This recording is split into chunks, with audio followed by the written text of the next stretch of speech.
Hey everybody, my name is Kyle and I'm the Geekin Dad, and today I am taking a look at a unique toy. It may not be new to the market, but it's new to me, and so today we're taking a look at the Ozobot.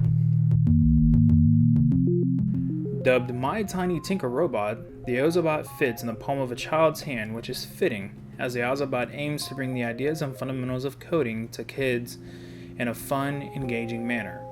With a focus around STEM, which is short for science, technology, engineering, and mathematics, this Ozobot gamifies the foundations of coding, but more on that later. In the package, there is everything you need to get started playing right away. Opening the package, the Ozobot sits securely on a display in the case.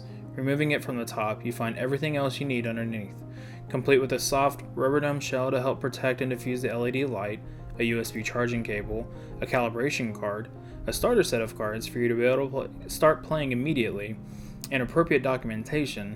The packaging is simple and complete with everything you would need to start using this right out of the box.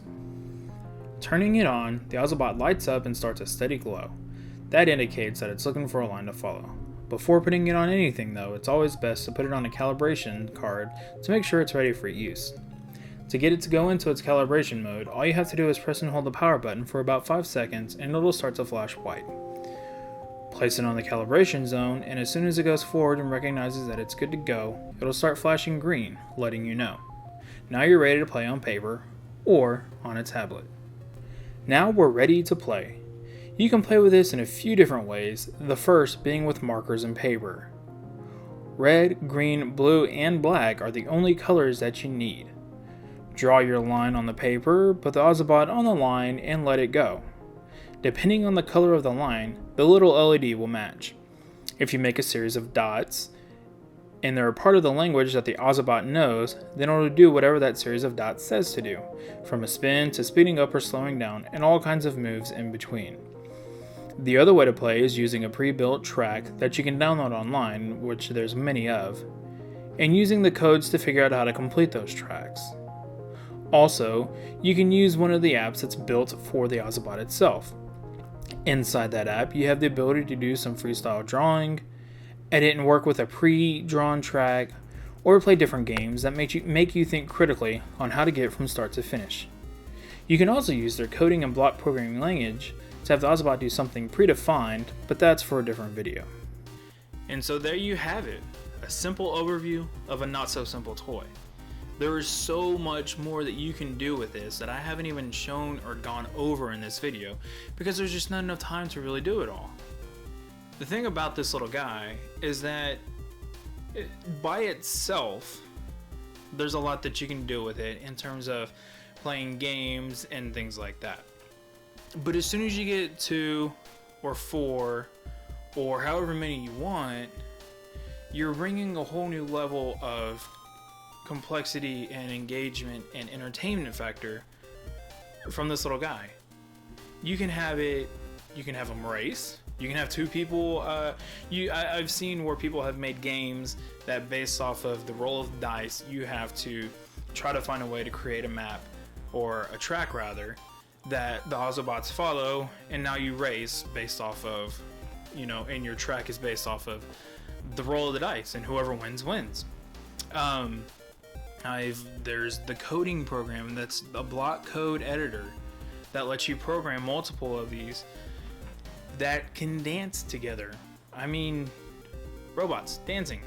If you paid attention to CES coverage from back in January, you saw that there were drones, I think it was Parrot maybe, that had the drones dancing in synchrony. I mean, there were like 8 or 12 of them doing that.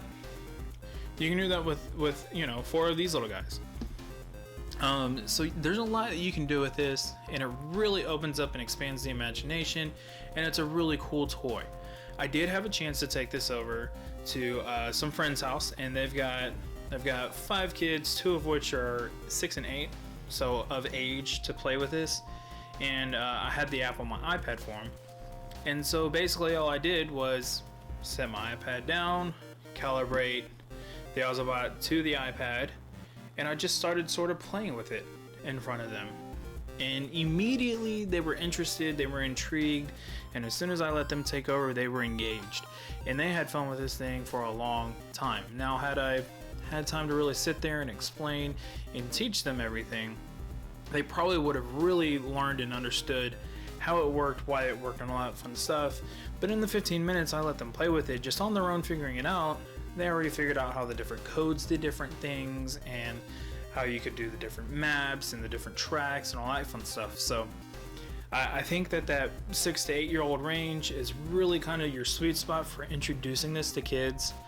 You might, depending on the kid, go as young as 5, but I don't think I would go any younger than that. But yeah, so one last thing, a big shout out to Steve over at Monoprice. Thanks for sending this over to me for review. And if you want or are interested in grabbing one of these, I highly recommend just go ahead and pick up 2, because there's a lot more you can do with 2 than you can with 1. Again, as soon as you have more than 1, your possibilities with how you play with this are just completely opened up. And yeah, so that's it. This is the Ozobot. This is a little my tiny robot, and tiny is right. So until the next video, geek on. I don't know why I did the thumbs up there. I'm sorry.